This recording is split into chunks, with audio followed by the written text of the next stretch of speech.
Hello, everyone, and welcome. We're about to do a deep dive into market research, covering everything you need to know for Syllabus Section 3.2 of your Cambridge AS Level Business course.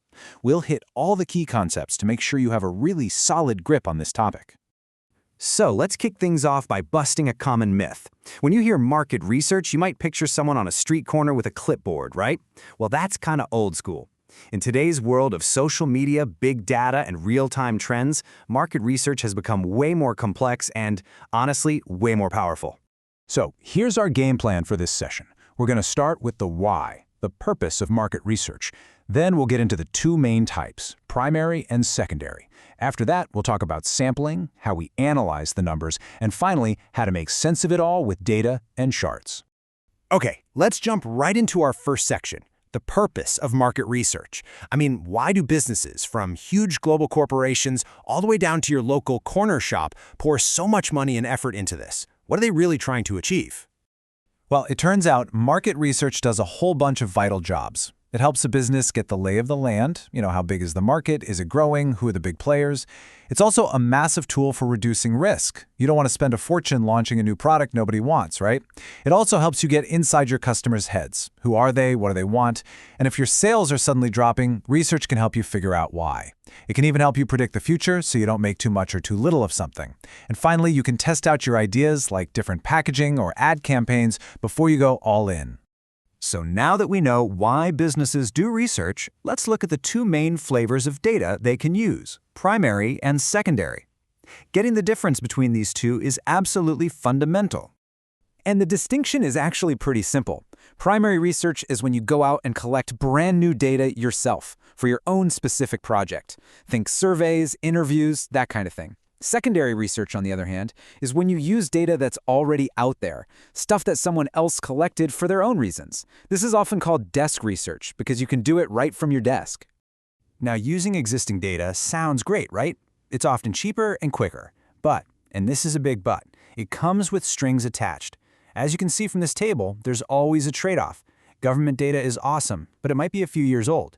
Reports from market research agencies are full of amazing insights, but they can cost a fortune. So you're always having to juggle things like cost, how easy it is to get, and how up-to-date the information is. Let's make this real with a case study. Imagine you're a U.S. food company and you're thinking about expanding into Trinidad and Tobago. Just by doing some desk research, you could quickly find out some game-changing info. People there have a pretty high income, the retail market is worth over $1 billion, and a company called Massey Food Stores is the main player. You could even spot key trends like people wanting one-stop shops. See how powerful this is as a first step? And it's pretty low cost. And a chart like this is gold. It tells you exactly how the market is structured. Supermarket chains are totally dominant, with 64% of all grocery sales.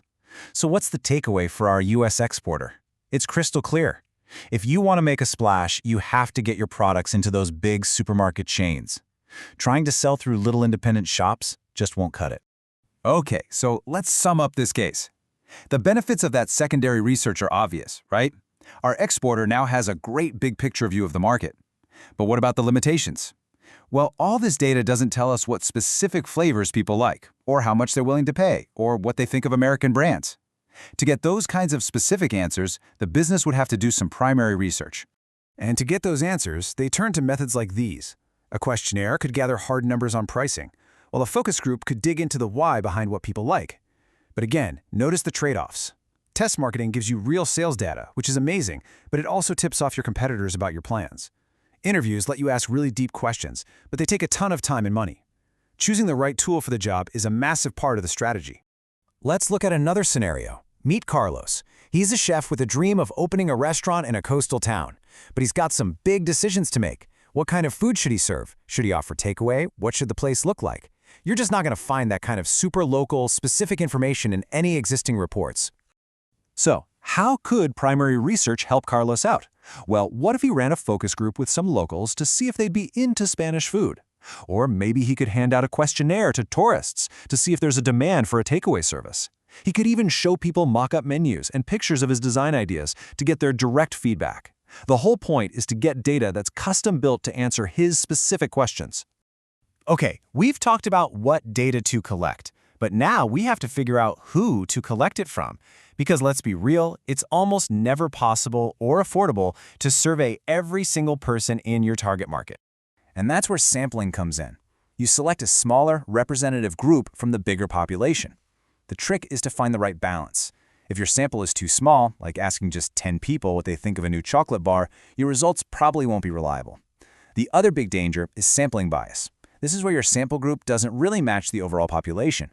For example, if you only surveyed people in London about a national issue, your results would be skewed. The ultimate goal is to get a sample that's big enough and unbiased enough that you can be confident its results reflect the real world. So, you've collected all your quantitative data. Great, but right now it's just a big pile of numbers. The next step, analysis, is all about turning that raw data into something meaningful that can actually help you make smart business decisions. And 3 of our key tools for this are the mean, mode, and median. Now, you probably know the mean. It's the classic average, where you add everything up and divide. Its biggest weakness? It can be totally thrown off by a couple of really high or low numbers. The mode is simply the number that shows up most often. Super useful for finding the most popular option. And the median is the number right in the middle when you line up all your data in order. It's great when you have those extreme outliers because it isn't affected by them. Let's look at this radio data to see what I mean. The mean listening time is 8.65 hours. But the mode, the most common listening time, is higher at 10 hours. And the median is 8.75. Each one tells a slightly different story.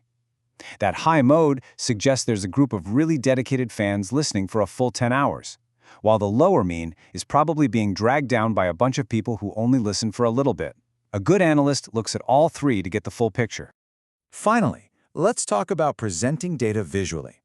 Being able to look at a chart or a graph and quickly understand what it's telling you and what the business should do about it is a crucial skill, especially for your exams. So here we have some data from a case study on the HSL Health Spa. On the left, we've got a bar chart showing how often customers visit each year. And on the right, a pie chart breaks down how they get there. Okay, let's work through an exam-style question together. First things first, we need the total number of customers in the sample. So we add up the bars, 8 plus 20 plus 22 plus 10 plus 4, which gives us a total of 64 customers. Easy enough. Next, we need the number of customers who visit 3 or more times. That's 22 plus 10 plus 4, which equals 36 customers. To get the proportion, we just divide 36 by our total of 64. And that gives us 0.5625. To turn that into a percentage, it's 56.25%. Done! Now, check out this line graph. It shows a trend over time. In this case, how many customers come in each day of the week? You can see it instantly. There's a big peak on Monday with 28 customers, and the slump on Thursday with only 19. Just that one piece of information has obvious strategic uses. Maybe you need more staff on Mondays, or maybe you should run a special offer on Thursdays to get more people through the door. And just to really hammer home how important this all is, check out this number. In 2019, companies around the world spent $82 billion on market research. That's a staggering amount of money, and it just shows you how essential this process is to modern business. And that really brings us to the final and maybe most important question you need to think about. Market research is an investment. So for that $82 billion spend to make any sense, it has to be cost-effective. The insights you get from the research have to lead to decisions that make the company more money than the research itself cost. That, right there, is the ultimate test of its value.